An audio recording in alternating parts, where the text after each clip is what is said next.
Ողջույն։ 2 օր առաջ մայիսի 5-ին Նիկոլ Փաշինյանը աշխատանքային քննարկում է անում նվիրված մարդու իրավունքների պաշտպանության ազգային ռազմավարությանը։ Ինչ է տեղի ունենում դրանից ժամեր անց։ Հրկիզում են Երևանի ավականու Մայր Հայաստան խմբակցության անդամ Գևորգ Ստեփանյանի ընտանիքին պատկանող ավտոմեքենան։ Գևորգ Ստեփանյանը ավականու ակտիվ անդամ է։ Բացահայտում է ՔՊ-ի կոռուպցիան, ավտոմեքենան հրդեհում են։ Իշխանության կողմից ոչ մի արձագանք։ Ինչ է տեղի ունենում դրանից ժամեր անց։ ՔՊ խորհրդարանական խմբակցությունը քաջալերում է թիմի անդամ Անդրանիկ Քոչարյանին, որը վիրավորել էր լրագրողին, ասում են ինչ արել ես, լավ ես արել, տո քիչ ես արել։ 1 օր առաջ կրկնում եմ, Նիկոլը ժողով էր արել մարդու իրավունքների մասին։ Ընդամենը մի շաբաթ առաջ ՔՊ-ական Արամ Զավենիչական պաշտոնյան 10 հոգով մարդ է ծեծել ուղիղ եթերի տակ։ Իշխանությունը չի պատժել, ասել է ում կուսակցության անդամ է, գնդակը նրանց դաշտում է։ Հետո նույն իշխանությունը մարդու իրավունքների ռազմավարություն է քննարկում ու շեշտում են խոշտանգումներից զերծ մնալու իրավունքը, հավաքների ազատության իրավունքը, իրավական պետությունը եւ այլն։ Հայաստանի իշխանությունը երկրորդ շնչառություն է հաղորդում բեսպրեդելին, ամենաթողությանը։ Խորհրդարանը, կառավարությունը եւ դատական համակարգը վերջին օրերին քայլեր են կատարել, որը մեր երկիրը մտցնում է մի հատ մեծ ճահճի մեջ, ոչ միայն այսօրվա, այլև վաղվա համար։ Նոր Նորքի թաղապետը ոհմակով հարձակվում է 1 հոգու վրա։ Իշխանությունն ասում է, նա հանրապետություն կուսակցության անդամ է, գնդակը Արամ Զավենիչի դաշտում է։ Հիմարություն։ Գործող պաշտոնյա է։ Երևանի ՔՊ-ական քաղաքապետի ուղիղ ենթական է։ Շմայսություն է արել, հանցագործություն է արել, ուղիղ եթերով, գնդակը Ավինյանի առաջին հերթին։ ՔՊ իշխանական կուսակցության, որ ուզում եք իմանաք Հայաստանի Հանրապետության կառավարության, դատախազության, քննչական կոմիտեի ու հենց Նիկոլի դաշտում է։ Այսինքն համաձայն ՔՊ-ի տրամաբանության բոլոր հանցագործները կարող են անդամագրվել իշխանական կուսակցությանը ու եթե հանցանք արեցին, նրանցով պետք է զբաղվի ոչ թե արդարադատությունը, ոչ թե անմիջական ղեկավարը, այլ կուսակցությունը։ Անդրանիկ Քոչարյանը վիրավորել է մեր լրագրող գործընկերոջը։ ՔՊ-ն ասում է Անդրանիկ Քոչարյանին մենք չենք դատապարտի, որովհետև լրագրողներին հայել ճնշել են։ Մենք էլ մեր կողմից ենք ճնշում։ Այսինքն ցույց են տալիս իրենց իրական դեմքը, որը միշտ էլ երևի թե եղել է նույնը։ Այլ հարց է, որ երբ ընդդիմադիր էին, բարոյականության դասեր էին տալիս, թե ինչպես կարելի է Մհեր Սեթրակյանը սրան բան ասեց, նրան ապտակեց եւ այլն։ Հիմա որ իրենք են անում, ասելու բան չկա։ Սա երեսպաշտություն է։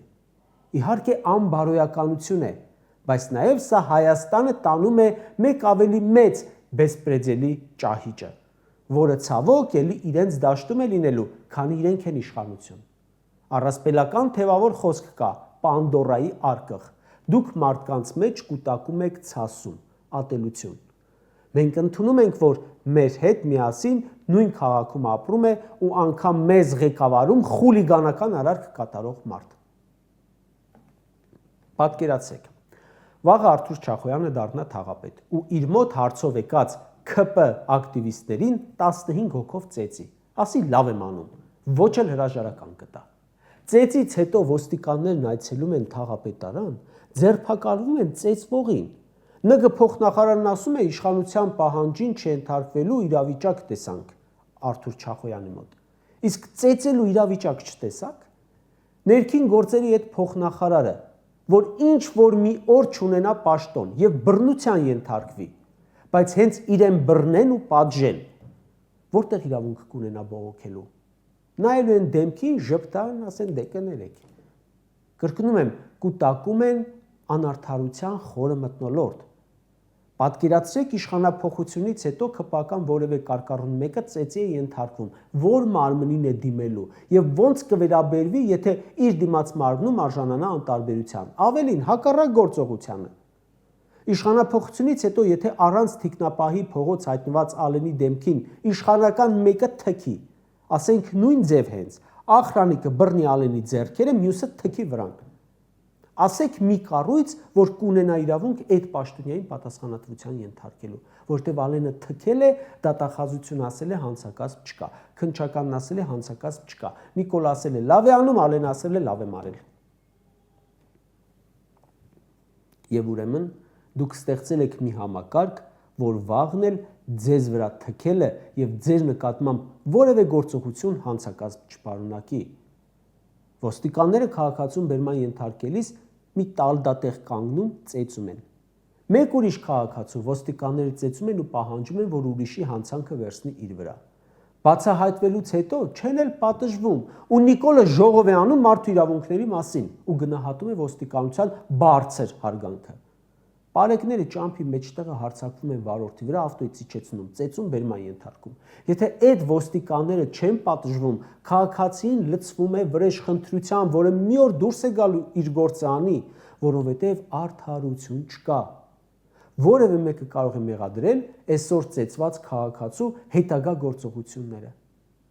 Հələ պատկերացեք, վաղը իշխանությունը փոխվում է, գալիս է հայրենասեր իշխանություն։ Այն բերետավորների վիճակը պատկերացրեք, որ 44 օրյայի զոհերի մայրերին քարշ էին տալիս գետնին։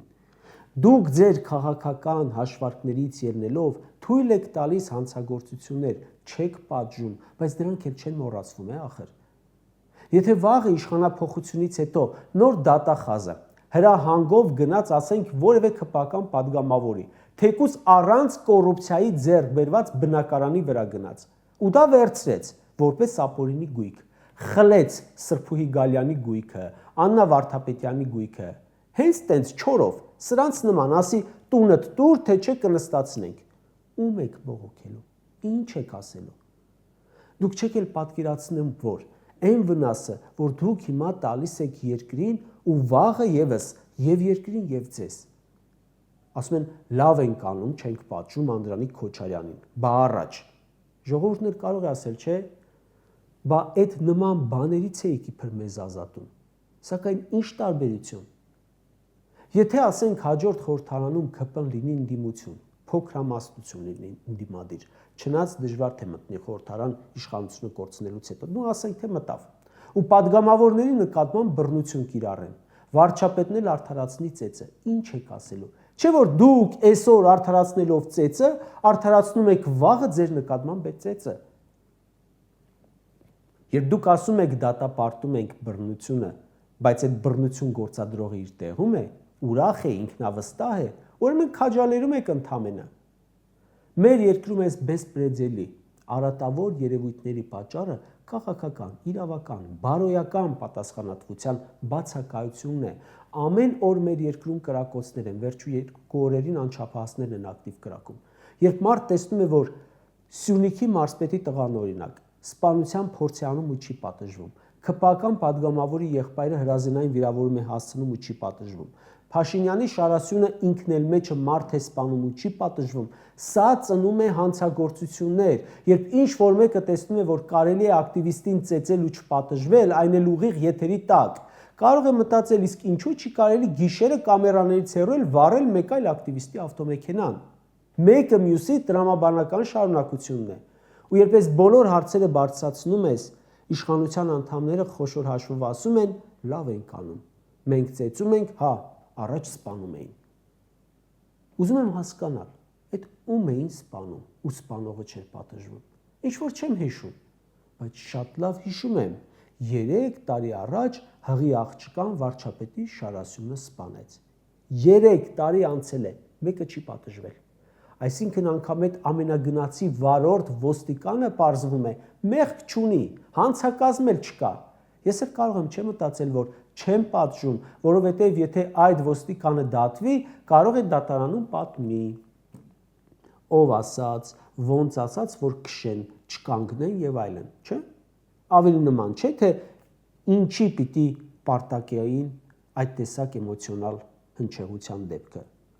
Այն էլ էսպես, այն էլ Նիկոլը, որ քցողի համբավ ունի։ Կարճ ասած, ես առաջարկում եմ հենց այս դիտակետից նայել հարցերին։ Ինչու իշխանությունը չի պատժում ակնհայտ հանցագործությունները, ու շատ ավելի մեղմ բաներին մեծ հնչեղությամբ է վերաբերում։ Չի պատժում, որովհետև իր իշխանությունը հենված է հենց նրանց վրա։ Իշխանությունը հենված չէ ժողովրդի վրա, հենված է ջարդարարների վրա, թալանչիների վրա, կոռուպցիոներների վրա, Արամ Զավենիչի պես անսկզբունքայինների վրա։ Ժողովրդի վրա վաղուց Նիկոլը հույս չի կապում։ Ժողովրդի ձայնը նրան է պետք էլ չէ։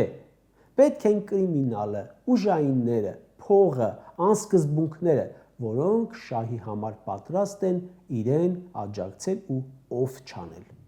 Այսքանը։